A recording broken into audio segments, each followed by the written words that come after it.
they were in the country and they would go to these places just to kind of gather evidence right after the fact. And they would find, here's the airplane, here's the Syrian jet that dropped the munition. It's actually got really good at hiding stuff. And some of the creative ways they would smuggle out the drugs, one of my favorites was just if you've seen huge rolls of newsprint, they like newsprint for newspapers, it comes in these massive rolls of paper. And somebody had to figure out a way to hollow it out and just pour the drugs, the pills into that. Excellent. And this was actually captured in, I think, a port of Salerno in Italy. In the beginning, people thought, this must be the sort of mafia, but no, it was Assad and his gang that.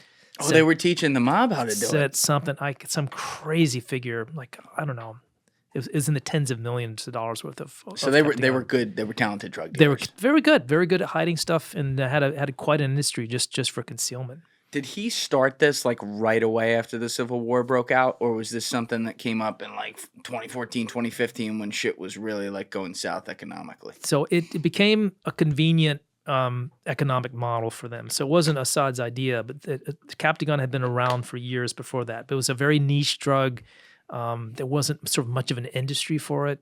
And it was mostly people around him, particularly his brother, Mahar, who becomes kind of the drug kingpin, and his, other cronies within the government, and also just organized criminal gangs that become part of it too. So they built this whole infrastructure that Assad would always say he knew nothing about. He had no idea what people were talking about with this drug thing, but his entire government was running it, and that was very, very clear to everyone. I don't think he knew anything. Oh no, he was so high he didn't know what was going on. That's right. He was sitting in his castle. He can't control what everyone does on the street. It's just his country. He's just a little bit of drugs, little chemical weapons. That's not under his purview, Joby. Come on. I love that too. I mean, just the hypocrisy, the chemical weapons thing, where they've used it and documented so many times.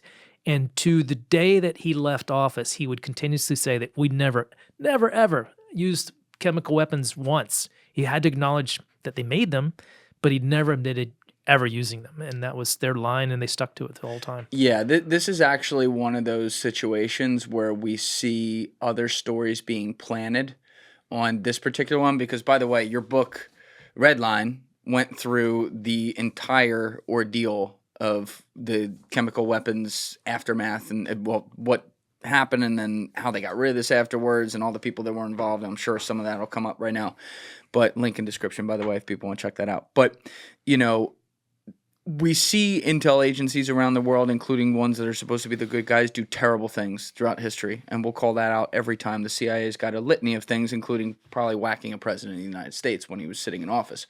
But one of the stories that has been really pushed over the past 5-10 years is that it was the CIA who did the chemical weapons attack and not Bashar al-Assad, because they wanted him out of there. And this is actually one of those that when I've looked at the evidence, it seems to me like this would be, everyone always blames things on like Russian plant stories, which most of the time is not true. This might be one of those that would make sense to try to say like, oh no, it was not Assad who did it, because they need Assad in power there. So let's just blame the Americans on it, when the Americans were actually part of the people who were, in this case, trying to dispose of it out of the country afterwards and technically not overthrow him. Not that they didn't want to see that happen maybe at some point, but like they didn't do it back then. Yeah, so the Russians really had Assad's back on chemical weapons. In 2013, and people may remember this horrific chemical weapons attack took place in the suburbs of Damascus using Syrian munitions fired from positions that Syria occupied into rebel-held territory, killed by U.S. estimates about 1,400 people. Sarin gas. Sarin gas. So this is like the worst nerve agent. It's so deadly that a couple of drops will kill you, and because of the sort of the lay of the land where the attack took place, all that gas, which is heavier than air, settles into bunkers and basements where women and children, families are seeking shelter against an artillery barrage, and just caused massive death and destruction. So that was so egregious and created such an outcry that Russia said to its buddy Assad, well, look, we got to do something about this. So acknowledge that you made chemical weapons, and we're going to have you, publicly give them up and have them all destroyed, and the whole world will watch this, and we'll redeem you because you get rid of the drugs. He didn't get rid of all of them. He continued to use chemical weapons even after that disarmament. And after 2013, Russia just continuously defended, covered up, went to the United Nations to stop investigations, to stop censure, and would repeat through its official mouthpieces, but also online with bots and Twitter campaigns, pushing back against every suggestion that Assad could have had any complicity in this use of a weapon of mass destruction. And none of that, there's multiple investigations by independent investigators that have looked at the evidence and have shown incontrovertibly that this was an Assad war crime. And the Russians have helped try to cover it up and to make sure he wasn't accountable for it. And that's just been a tragedy. Well, let's run through that here, because you did an investigation on it, and obviously there's people who always have questions on things like this, and I fully understand that. So what was the incontrovertible evidence that showed that this was directly at least tied to him? Yeah. So, and the ones where the best kind of forensic cases have been made are the ones that come a little bit later, because that's when OPCW, which is essentially the Chemical Weapons Watchdog, it's an international organization that investigates chemical weapons. They were in the country and they would go to these places just to kind of gather evidence right after the fact, and they would find, here's the airplane, here's the Syrian jet that dropped the munition. Here are the call letters for the jet. Here's the air traffic transmissions that we collected.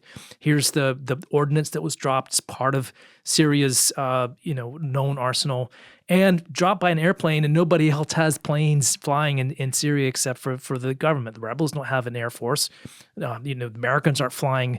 These Russian and Syrian made helicopters. So just all the kind of the claims that this was some kind of plant or false flag operation just become ludicrous. And the other thing, and this is true for the 2013 attack too, when groups have been able to collect the actual samples of the chemicals that were used and do forensic analysis, that kind of analysis is very good these days. You can tell the DNA doesn't have DNA; it's not a living thing, but you can tell where the chemical was made, what kind of constituents. You can. You can tell what isotopes, the isotopes of the water that was used in the mix and where that water came from. It's very, very specific. Who were the people collecting this? So who were those groups? In this case, it was OPCW. And after the 2013 attack, they went to the scenes, to the places where the attack took place. They OPCW? Yeah, this is the Chemical Watchdog Group, the Organization for the Prohibition of Chemical Weapons. And they went to these villages around Damascus, obtained the shells still in the ground with some of the liquid in it, and they have also all their equipment and their masks and things, and they collected samples of it, brought it back to the lab for analysis, and then later on could identify or match those samples with Syria's known stockpile, the stuff that they gave up, and show this an exact chemical match for the things that Syria admitted making. So the only way they could plausibly be someone else would be that somebody came in, stole some of their material and stole their munitions and attacked from their army positions. And to this day, Syria has never acknowledged any chemical weapons getting out of its hands. It's never acknowledged anyone stole anything or but that would make them look weak if they did. It's true, that would make it weak if it did. But now you're getting to a point where it's so all the evidence is pointing one way. Yes. There's no evidence pointing in the opposite direction. No one has ever been able to indicate that Syrian rebels had this stuff or used it anywhere else or had the capability to make it. It's really hard to make good sarin, the kind of stuff they used. Well, I think this could be one of those situations. I just try to look at these logically when I can, because, this is what we do. We have the conversation. People at home are going to decide what they want. But the people, I think, with more of, in these types of situations, the negative side on it, like, oh, no, in this case, like, oh, it was CIA that did it. They're looking at something that maybe could be a 1% chance, and they're extrapolating it out to 100 because they feel like the other side says, no, it's a 100% chance that didn't happen. Yeah, you see what I'm saying? True all the time. And so when I look at this, I agree. I think it sounds extremely implausible. But is it possible that you could have had some sort of long-term operation in place where you had insiders go rogue who were perhaps paid off or on the take undercover for CIA? And I ask that because we are talking about the same country here that the highest level known spy who ever got caught Ellie Cohen was able to, obviously it was decades before, but in the early 1960s, infiltrate and he was about to become the number 3 guy in the whole country, and he was an Israeli spy. So is it possible that in this case, I think people talk more about like the Americans with this one. Is it possible that something like that could have happened that would have therefore pointed the finger in that direction? Well, you got to think too, did the Americans want to get involved in this? And they didn't. I mean, the CIA was operating in Syria in the early days just to try to figure out which rebel groups are good guys, who can we give arms to. We did not want to have boots on the ground. We did not want to get involved militarily. When there was this moment after that chemical weapons attack of 2013, when Obama wanted to have a military strike, he went to Congress to say, let's, we're gonna have this military strike to punish Assad for using chemical weapons. Congress, will you come with me and support me on this? It's like 420 to 90. Congress said no. So the last thing the Americans public wanted was another war in the Middle East. Yeah. It's the last thing that the Obama administration wanted. And I could tell you from many conversations with CIA, they had no desire to be dragged into this. Nobody wanted to precipitate an engagement with the Syrians. There's just no logical reason for it. Yeah, that is, we talked about this part last time, but that is one thing I do think Obama deserves credit for, because he had made this really stupid comment about, what's the name of your book? That's a red line if they use any weapons, and then they did. So it was either I'm going to look really stupid by saying, oh, well, we're not going to do anything about it, even though I said I would, or I'm going to get us into another war that I literally campaigned on not getting us into. Yeah. And to his credit, there was, and you reported this in your book, there were ways that he could have done certain attacks that would have certainly led to war without going to Congress. But he, I guess, removed his pride for a minute and said, I'll send it to Congress. And apparently he thought Congress would support him.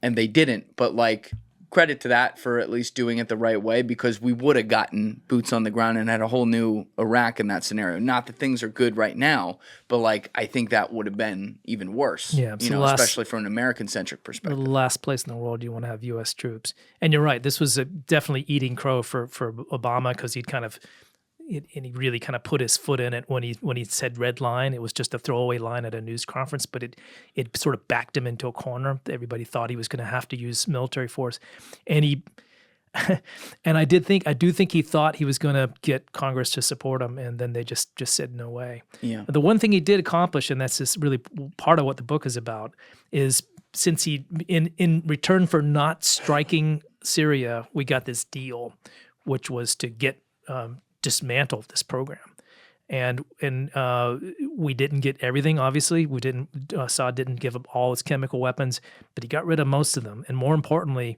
inspectors went in there with machines and heavy equipment and demolished all his factories, just took them apart. And so what had been Syria's most important strategic weapon, his chemical weapons arsenal, he gave up 90% of what he had, and he gave up his ability to make more, at least for a very long time. How do we know he gave up that ability? Because the cynic in me goes, all right, that's great, we got 90% of it, but you left him with estimated 10% of it, which means you got the meal cooked, so you can deductively reason how it's cooked. Yeah. And then if we think we got whatever percentage, even 99% of any factory space, what if you missed the one little bunker where they still do this? Doesn't that give him the ability to produce it at mass scale? So he could, in theory, make some in the future. But what happens when the inspectors come in is they spent months interviewing the scientists who made this stuff, going to each of the factories where it was made, getting kind of inventories of the crap that was coming in and where the production took place, where it was stored. So there's the Syrians had pretty good records for most of it. And so they were able to kind of trace the whole kind of chain of custody of all this stuff. And if there were hidden factories someplace, they certainly were not significant in creating the arsenal that Assad had, because we knew what factories actually made this sarin, and those places were taken down. And I spent a lot of time with the guys who were on the ground, going to each one of those places and just browbeating the Syrians until they kind of fessed up to what they did, and then and then you could see these wonderful videos and selfies of the bombs being just crushed with bulldozers, or sarin being in this case kind of taken on to a boat and then taken out to sea where it was destroyed. Yeah, it was that's quite an operation. process. Yeah, they had to actually. The Americans built a chemical weapons destruction factory that had never existed before and put it on a boat, which is the last place in the world you want to have something like that, and destroyed 1,400 tons of the stuff in the middle of the Mediterranean. Yeah, within your book, that whole part is from the entertainment factor. It's not the highest within this book, but it is so fascinating how they did that and all the things like the physics they had to take into account, literally like in the middle of the Mediterranean, like just barely in international waters with all this fucking chemical weaponry that if put in the wrong hands or leaked anywhere could cause a massive international incident. Crazy story. And they had protesters from Europe who were like on a flotilla of boats trying to find them and stop them. They had because this had never been done before, they weren't quite sure about the kind of the weight of the boat and how over time there'd be so much waste from the destruction that the ship might capsize. And they get back to shore and they figured out, well, the boat probably should have capsized about 2 weeks ago, and somehow we made it. So it's just it's a hair-raising story about what kind of the American ingenuity that went into destroying that stockpile and how we almost didn't succeed at it. Yeah. Watching the video, guys. If you haven't already subscribed, please smash that subscribe button and check out this clip's full podcast episode by clicking here or in the description below.